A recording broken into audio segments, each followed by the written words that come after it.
19 Black R&B legends who became the worst drug addicts. Fame creates legends, but it also hides the cost.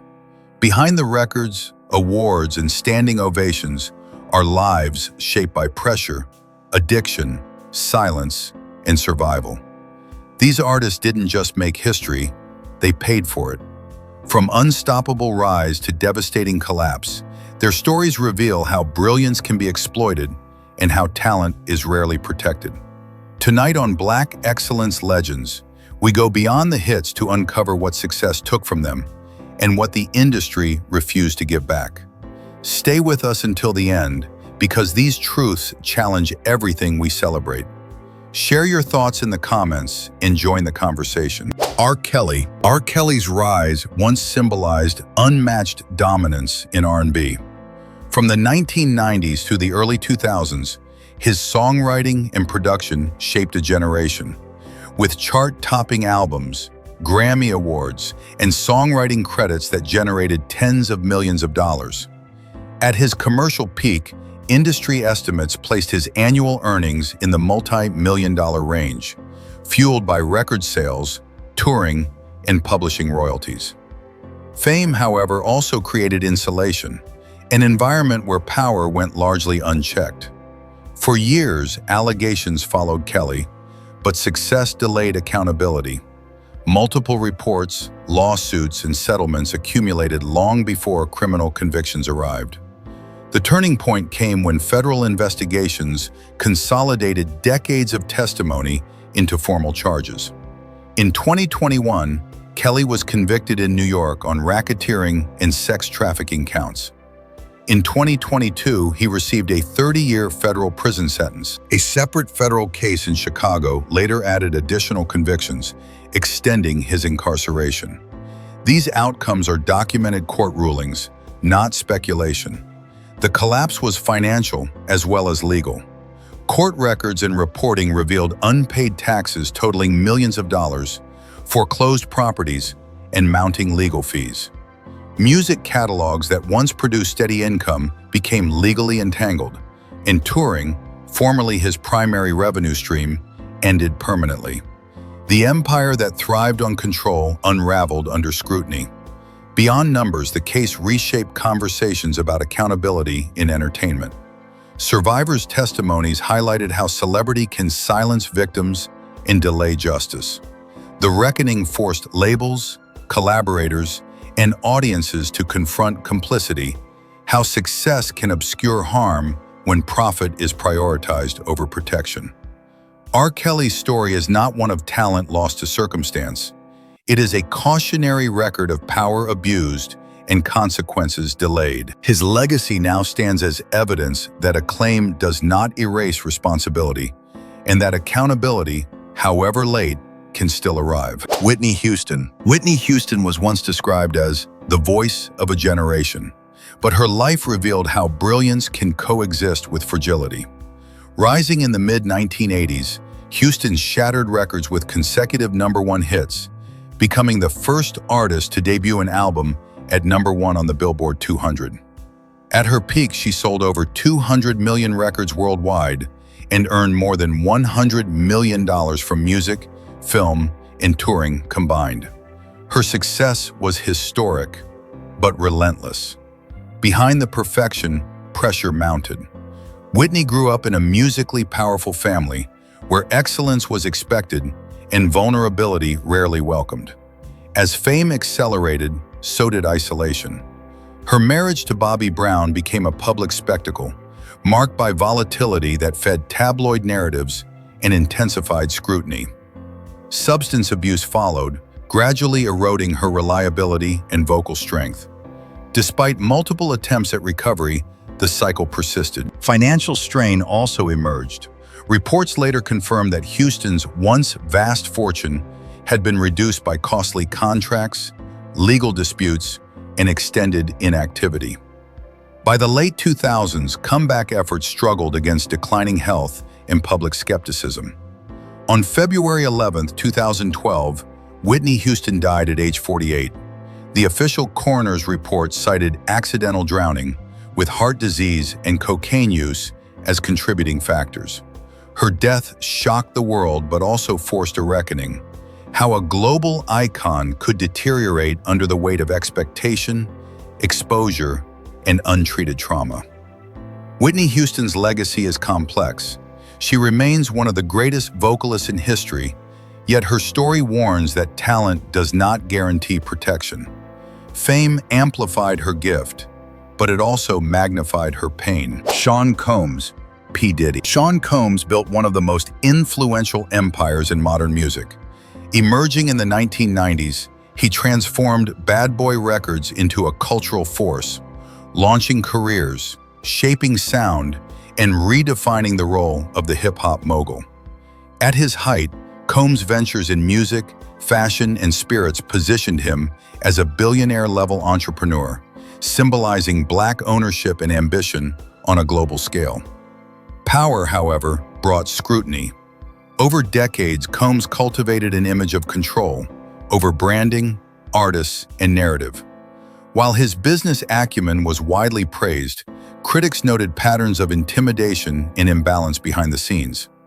These concerns intensified in the 2020s, when multiple civil lawsuits and federal investigations were publicly reported. In 2024, U.S. authorities confirmed federal raids connected to allegations, including sex trafficking and financial misconduct. Combs has denied wrongdoing, and as of now, legal proceedings remain ongoing. These are verified developments, not conclusions. The situation has already had tangible consequences. Partnerships paused, public appearances vanished, and an empire built on image entered uncertainty. Regardless of outcomes, the moment has reshaped how power in entertainment is examined. The Combs case underscores how influence can delay accountability and how systems often protect profit longer than people. It has sparked broader conversations about consent, silence, and responsibility at the highest levels of the industry. Sean Combs' story is still unfolding. Whether remembered as a visionary or a cautionary figure will depend on truth established through due process. What is certain is this: unchecked power, once exposed, changes everything. Bobby Brown. Bobby Brown's story is one of explosive talent colliding with unchecked chaos. As the breakout star of New Edition, Brown helped define the New Jack Swing era, blending R&B with hip-hop swagger that reshaped Black pop culture in the late 1980s. His solo album, Don't Be Cruel, became a landmark success, producing multiple chart-topping singles and selling over 7 million copies worldwide. At his peak, Brown symbolized youth, rebellion, and commercial dominance. Success, however, arrived without guardrails. Brown's early exposure to fame coincided with heavy substance abuse, erratic behavior, and mounting legal trouble. Alcohol and drug dependency became normalized within his circle, eroding discipline and reliability. Concert cancellations, arrests, and public incidents followed, steadily undermining his professional standing. His marriage to Whitney Houston intensified scrutiny. The relationship, widely documented and sensationalized, was marked by volatility and mutual self-destruction. Rather than protection, fame magnified dysfunction. As Houston's career faltered, Brown became an easy villain in the public narrative, though both later acknowledged shared responsibility and deep personal struggles. Tragedy compounded loss. Brown experienced the deaths of Whitney Houston and later their daughter Bobby Christina, events that forced a painful reckoning with grief, accountability, and survival. In subsequent years, Brown entered recovery programs, publicly acknowledging addiction and the harm it caused. Today, Bobby Brown's legacy is conflicted. He is remembered both as a musical innovator and as a cautionary example of talent without restraint. His life underscores a hard truth: fame amplifies behavior, it does not correct it. Brown's journey illustrates how brilliance, when left unmanaged, can burn just as fiercely as it shines. Ike Turner. Ike Turner was a foundational figure in modern American music, yet his legacy is inseparable from controversy. As a pioneering bandleader, guitarist, and producer, Turner helped shape early rock and R&B, contributing to recordings that influenced generations. His musical intelligence was widely respected, and his role in launching Tina Turner's career is historically undeniable. But behind the innovation was control. Turner's leadership style extended beyond music into domination, fueled by severe drug addiction, particularly cocaine, which intensified paranoia and violence. Multiple accounts, including Tina Turner's own testimony, documented years of physical and psychological abuse. These revelations permanently altered how history evaluated his contributions. Professional success did not shield Turner from collapse. As substance dependency deepened, relationships fractured, arrests accumulated, and opportunities evaporated. By the late 1970s, Tina Turner had left both the marriage and the partnership, rebuilding her career independently while Turner's influence diminished rapidly. In later years, Turner attempted to reframe his narrative, acknowledging addiction while disputing aspects of abuse allegations. These efforts did little to reverse public perception. He spent his final decades largely isolated, with limited industry support and minimal financial stability. Ike Turner died in 2007 at the age of 76. His death closed a chapter marked by contradiction, groundbreaking artistry overshadowed by cruelty and self-destruction. Turner's story forces an uncomfortable but necessary distinction. Talent can change music, but character determines legacy. His life remains a stark reminder that innovation does not excuse harm, and influence does not absolve responsibility. James Brown. James Brown was not simply a performer, he was a force that rewired American music. Crowned the godfather of soul, Brown's innovations laid the foundation for funk, influenced hip-hop sampling, and redefined live performance with military-level precision. At his peak, he released dozens of albums, placed over 100 songs on the charts, and built an empire fueled by relentless work ethic and absolute control. That control extended beyond music. Brown demanded obedience from band members, fined mistakes on stage, and ruled his organization through fear as much as respect. Offstage, the pressure intensified. Long-term drug abuse, particularly PCP and cocaine, altered his behavior, feeding paranoia and volatility.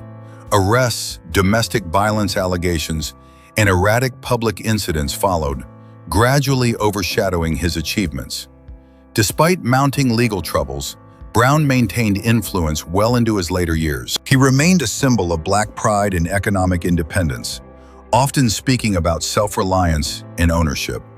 Yet those messages conflicted with private chaos. Financial mismanagement and disputes over his estate revealed how fragile his empire had become beneath the surface. James Brown died in 2006 at the age of 73. His passing ignited debates that still linger: how to honor genius without excusing harm. Brown's music remains foundational, sampled endlessly and studied globally. But his life illustrates a hard truth. Discipline can create greatness, yet without accountability, power corrodes character. James Brown's legacy is not a simple celebration. It is a lesson in contradiction, brilliance paired with destruction, influence built through control, and a reminder that changing culture does not exempt one from responsibility. Marvin Gaye. Marvin Gaye's voice carried intimacy that felt almost dangerous. Unlike his contemporaries, Gaye did not just sing love, he interrogated it. His music explored vulnerability, spirituality, and social conflict with rare emotional honesty. Albums like What's Going On reshaped soul music, merging political consciousness with personal reflection and selling millions worldwide. Yet behind the sensitivity was deep instability. Gaye struggled with depression, addiction, and crippling financial pressure for years.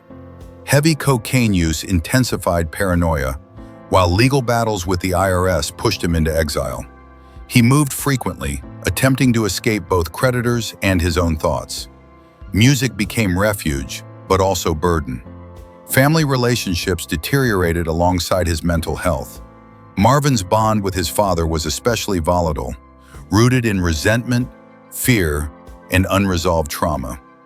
As Gaye's career stalled in the early 1980s, the tension at home escalated. On April 1st, 1984, one day before his 45th birthday, Marvin Gaye was shot and killed by his father during a domestic argument. The tragedy stunned the world. Marvin Gaye's death remains one of the most painful endings in music history, not because of randomness, but because of inevitability shaped by years of neglect and untreated illness. His catalog continues to influence generations, praised for its honesty and emotional depth. Marvin Gaye's story reminds us that sensitivity without support can become fatal. His legacy is timeless, but his life is a warning. Brilliance needs protection, and silence around mental health can destroy even the most beautiful voices. Rick James. Rick James lived exactly the way his music sounded: loud, rebellious, and unapologetic. Bursting onto the scene in the late 1970s, James revitalized funk with a raw edge that blended sexuality, street attitude, and pop accessibility. Albums like Street Songs sold millions, and his influence extended beyond his own hits, launching the careers of artists such as Tina Marie. At his peak, Rick James was not just successful, he was untouchable. That sense of invincibility fueled excess. Heavy cocaine use became routine, gradually eroding judgment and discipline. What once fueled creativity began to consume it. Studio sessions turned chaotic, relationships fractured, and legal troubles mounted. The most damaging chapter came in the early 1990s, when James was convicted for violent offenses related to drug-fueled incidents, leading to prison time that permanently disrupted his career momentum. After his release, James attempted a comeback. Public appearances revealed a man both humbled and diminished, struggling with health issues including diabetes and the long-term effects of addiction. While he regained some public affection through candid interviews and television appearances, the industry that once celebrated him now kept its distance. Rick James died in 2004 at the age of 56. His death marked the end of a life lived without moderation. Yet his music endures, sampled, studied, and celebrated for its fearless energy. Rick James's story is not simply about excess. It is about what happens when talent is mistaken for immunity. His legacy stands as a warning that creativity thrives on freedom, but survival requires limits. Sly Stone. Sly Stone helped invent the sound of revolution. As the leader of Sly and the Family Stone, he fused funk, soul, rock, and psychedelic influences into a vision of unity that was racially and gender inclusive, years ahead of its time. His music carried optimism, defiance, and innovation, shaping the DNA of modern funk and influencing countless artists across genres. But brilliance came paired with fragility. As success accelerated, Sly Stone retreated inward. Drug addiction, particularly cocaine, disrupted his reliability and relationships.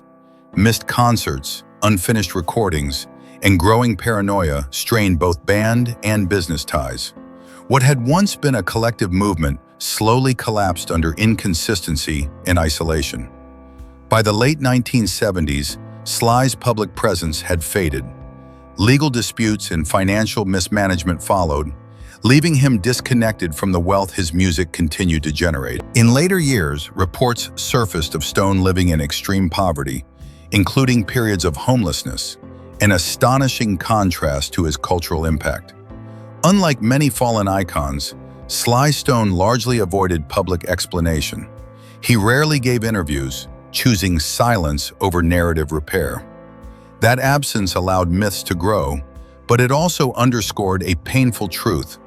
Innovation does not guarantee security. Sly Stone's life illustrates how systems fail artists who struggle quietly.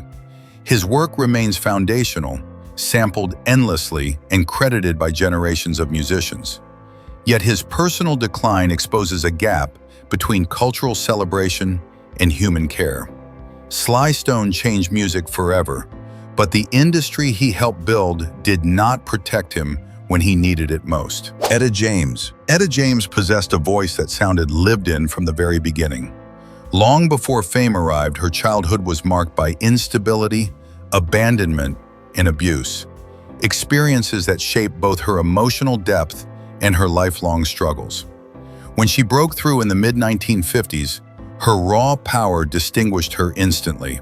Songs like At Last became timeless, not because of polish, but because they carried truth. Success, however, did not bring safety. As her career grew, so did her exposure to substances that were normalized within the industry. Heroin addiction took hold early, cycling through decades of relapse and recovery. Despite earning multiple Grammy Awards and critical acclaim, James frequently found herself battling forces that fame could not fix: trauma, dependency, and an industry that celebrated her voice while neglecting her well-being. Legal troubles and missed performances periodically stalled her momentum, yet she always returned. Unlike many peers, Etta James refused to disappear quietly. She confronted addiction publicly, entered rehabilitation programs, and later spoke candidly about the toll it took on her health and relationships. Her resilience became part of her legend, not a redemption fantasy, but an ongoing fight. In her later years, James continued recording and touring when possible, even as illness limited her strength. She died in 2012 at the age of 73 after complications related to leukemia. Etta James's legacy is inseparable from endurance. Her life proves that greatness can emerge from pain, but it also exposes how little protection artists, especially Black women, were afforded. Her voice remains eternal, but her story warns that talent alone cannot heal untreated wounds. Frankie Lymon. Frankie Lymon became famous before he understood consequence. Discovered as a young teenager, he rose to stardom almost overnight as the lead singer of the Teenagers. His voice, high, joyful, unmistakable, defined an era, and hits like Why Do Fools Fall in Love made him one of the first Black teen idols in American history. At just 13, Frankie Lymon was a sensation, but fame arrived without guidance. Contracts favored adults around him, leaving Lymon with little financial protection or personal oversight. As his voice matured and public interest shifted, opportunities narrowed. Instead of support, he encountered abandonment. Drug use followed, first recreational, then habitual, filling the void left by sudden obscurity. Attempts at reinvention failed to match his early success. Legal battles over royalties drained energy and resources, while addiction deepened. By his early 20s, Lymon struggled to secure stable work in an industry that had moved on. The pressure of lost fame, unresolved trauma, and substance dependency proved overwhelming. In 1968, Frankie Lymon died of a heroin overdose at the age of 25. His death shocked those who remembered his boyish smile, but it also exposed a brutal truth. Child stars were disposable long before safeguards existed. Frankie Lymon's legacy is bittersweet. His music remains joyful and influential, yet his life stands as a warning about exploitation and neglect. He was celebrated as a prodigy, but abandoned as a person. David Ruffin. David Ruffin had one of the most distinctive voices in soul music, gritty, pleading, and instantly recognizable. As the lead singer of the Temptations during their most successful era, Ruffin helped define the sound of Motown in the 1960s. Songs like My Girl turned him into a star, and for a time, Ruffin embodied everything the group represented: polish, emotion, and crossover appeal. But success quickly became corrosive. Ruffin struggled with cocaine addiction, which intensified paranoia and erratic behavior. He began missing rehearsals, demanding special treatment, and insisting that the group be renamed David Ruffin and the Temptations. These conflicts strained relationships and undermined trust. In 1968, despite his vocal importance, Ruffin was fired from the group, a decision driven not by talent, but by instability. On his own, Ruffin attempted a solo career with mixed results. While his voice remained powerful, addiction continued to sabotage momentum. Financial problems followed, along with repeated arrests and health scares. Friends recalled a man oscillating between charm and volatility, deeply aware of what he had lost, but unable to regain control. In 1991, David Ruffin died at the age of 50 after collapsing in a car in Los Angeles. The coroner ruled his death an accidental overdose, with cocaine playing a significant role. Ruffin's legacy is tragic in its contrast. His voice remains immortal, yet his life illustrates how quickly brilliance can be undone without support and accountability. David Ruffin did not lack talent. He lacked protection from himself and an industry that moved on once the music stopped. Wilson Pickett. Wilson Pickett sang with force, not finesse. Known as the Wicked Pickett, his performances were raw, aggressive, and uncompromising. Emerging from the Southern soul tradition, Pickett delivered hits like In the Midnight Hour and Mustang Sally, shaping a sound built on urgency and grit. His voice was not merely heard, it commanded. That intensity defined both his art and his life.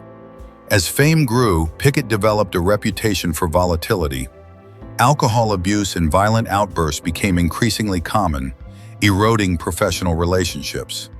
Unlike some peers, Pickett showed little interest in self-restraint. Arrests and legal trouble accumulated, damaging his public image and limiting opportunities as the music industry evolved. Despite declining visibility, Pickett never lost confidence in his greatness. He continued recording and performing intermittently, but the momentum of his peak years was gone. Financial difficulties surfaced, and his behavior often overshadowed his contributions. While his influence on soul and rock remained undeniable, he struggled to adapt to a changing musical landscape that demanded reliability as much as talent. Wilson Pickett died in 2006 at the age of 64 following a heart attack. His death closed the chapter on a career defined by power rather than longevity. Pickett's story underscores a recurring theme in music history. Intensity fuels greatness, but without discipline, it shortens the arc. His recordings remain essential, but his life serves as a reminder that force alone cannot sustain a legacy. Lisa Lopes. Lisa "Left Eye" Lopes was never meant to blend in. As one-third of TLC, the best-selling female group in history, she brought edge, intellect, and unpredictability to a pop landscape that often rewarded conformity. While TLC sold more than 65 million records worldwide, Lopes stood apart, not just as a rapper, but as a creative force questioning fame itself. Her talent was undeniable, but so was her inner turbulence. Lopes struggled openly with alcohol abuse and impulsive behavior, often describing herself as caught between spiritual searching and self-destruction. In 1994, she famously burned down the home of her then-boyfriend, Andre Rison, during an alcohol-fueled incident, an event that permanently altered public perception. Though she took responsibility and served probation, the moment followed her for the rest of her career. Unlike many peers, Lopes refused to soften her edges for redemption narratives. She spoke candidly about therapy, sobriety attempts, and her discomfort with celebrity culture. In the late 1990s, she withdrew periodically from the spotlight, traveling abroad and documenting her spiritual journey, particularly in Honduras, where she felt disconnected from fame's pressure. Tragically, in 2002, Lisa Lopes died in a car accident in Honduras at the age of 30. The crash was ruled accidental, and her death shocked fans worldwide, cutting short a life defined by intensity and contradiction. Lisa Lopes' legacy is complex. She was brilliant, restless, and deeply human. Her story reminds us that creativity often coexists with pain, and that fame magnifies both. Left Eye did not simply entertain, she challenged, unsettled, and questioned the cost of success until her final days. Chaka Khan. Chaka Khan's voice has survived where many have not. Rising in the 1970s as the powerhouse frontwoman of Rufus, she earned the title Queen of Funk through sheer vocal dominance. Her sound was elastic, moving effortlessly between funk, soul, jazz, and pop, while her influence shaped generations of singers. Yet behind the accolades lay a long, private battle for control. Unlike many contemporaries whose careers collapsed publicly, Khan's struggle unfolded across decades. Cocaine addiction shadowed much of her success, quietly undermining stability even as awards accumulated. By the early 1990s, the damage was undeniable. Khan entered rehabilitation multiple times, later admitting that addiction had nearly cost her everything: career, finances, and family. Financial records and interviews later revealed that at one point, despite decades of success and multiple Grammy Awards, Khan faced millions of dollars in debt. The revelation challenged assumptions about longevity and wealth in the music industry, exposing how addiction and mismanagement can erode even legendary careers. What separates Chaka Khan from many fallen icons is survival. She committed to long-term recovery, rebuilt her finances, and reclaimed agency over her work. In later years, she became vocal about addiction awareness, emphasizing accountability over excuses. Her return to touring and recording was not framed as a comeback miracle, but as continuation, earned through discipline. Chaka Khan's legacy is not defined by collapse, but by endurance. She stands as proof that brilliance does not disappear under pressure. It can be recovered. Her life illustrates that survival itself can be a form of greatness, and that resilience, not perfection, sustains true legends. Mary J. Blige. Mary J. Blige's music has always sounded like survival. Emerging in the early 1990s, she fused hip-hop attitude with soul vulnerability, creating what would later be known as hip-hop soul. Her debut album reshaped R&B, not through polish, but through pain. Listeners didn't just hear Mary, they felt her. Behind the honesty was instability. Blige rose to fame while battling alcohol and cocaine addiction, often recording during periods of emotional turmoil.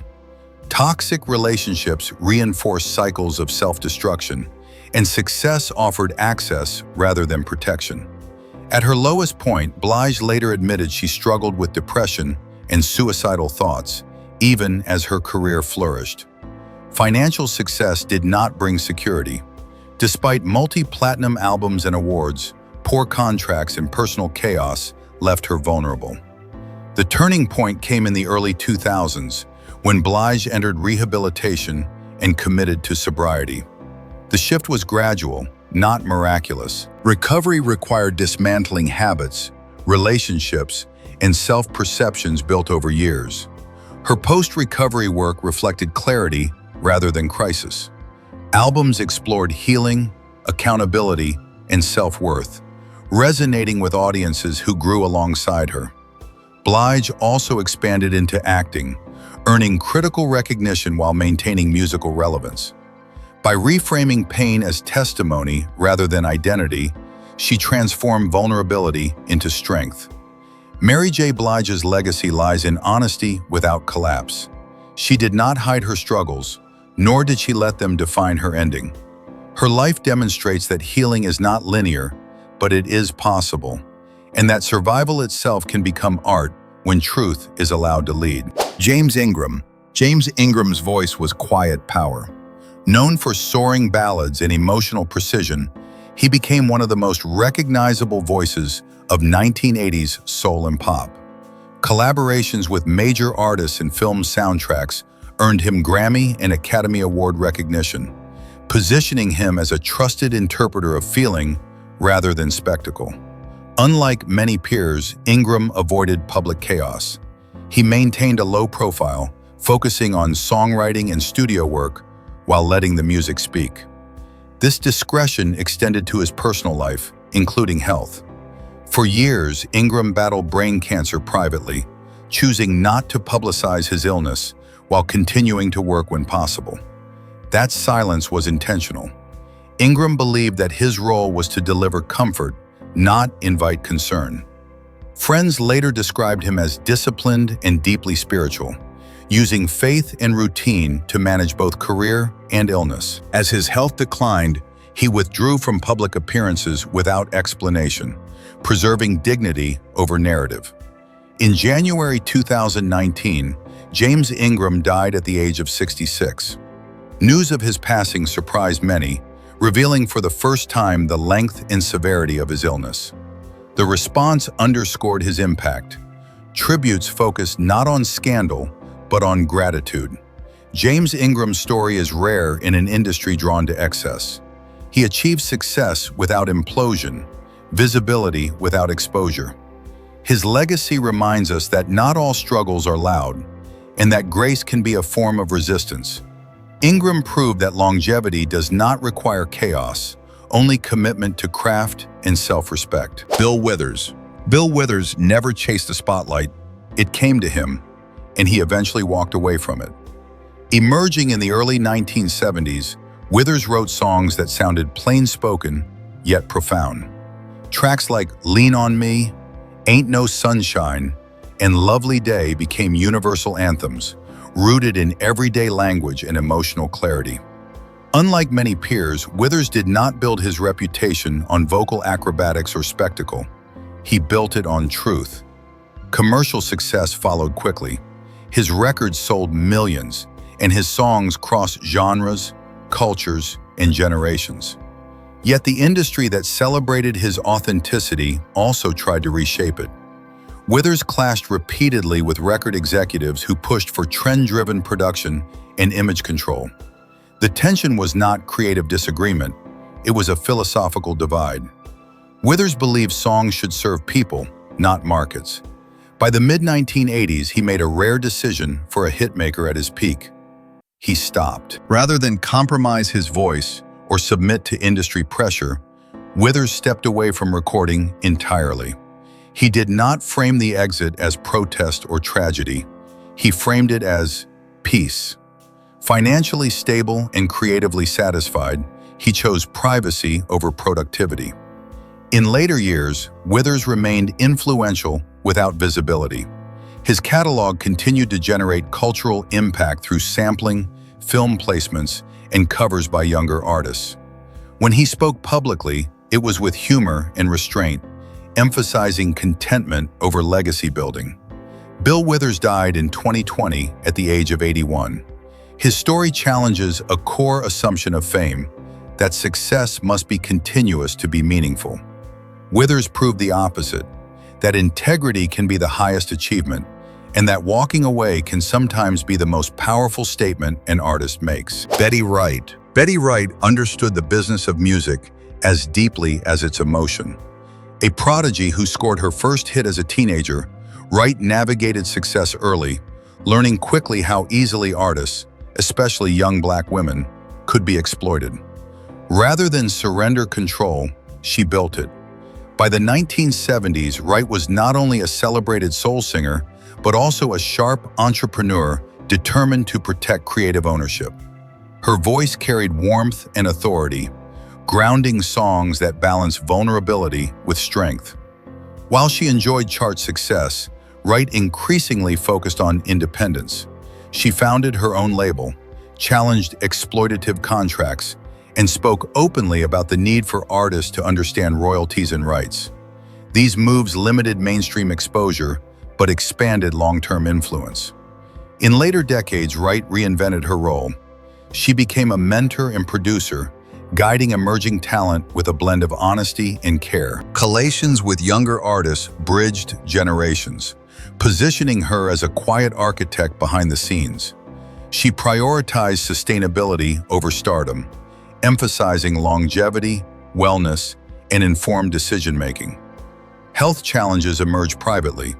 Wright continued working when possible, maintaining a presence defined by service rather than spotlight. When she died in 2020 at the age of 66, tributes highlighted not just her music, but her advocacy, how many careers she shaped by insisting on fairness. Betty Wright's legacy is measured beyond hits. She demonstrated that survival in music requires knowledge as much as talent. Her life affirms a crucial lesson. Empowerment is not accidental. It is taught, defended, and passed forward. After hearing these stories, one question refuses to fade. Was their downfall inevitable? Or was it engineered by an industry that profits from excess? If support, protection, and accountability had existed earlier, would these legends still be here today? We honor their music, but have we learned from their pain? Now it's your turn. Which story affected you the most, and why? Do you believe fame destroys, or does it simply reveal what was already broken? Leave your opinion in the comments and keep the discussion alive with Black excellence legends, because legacy deserves truth, not silence.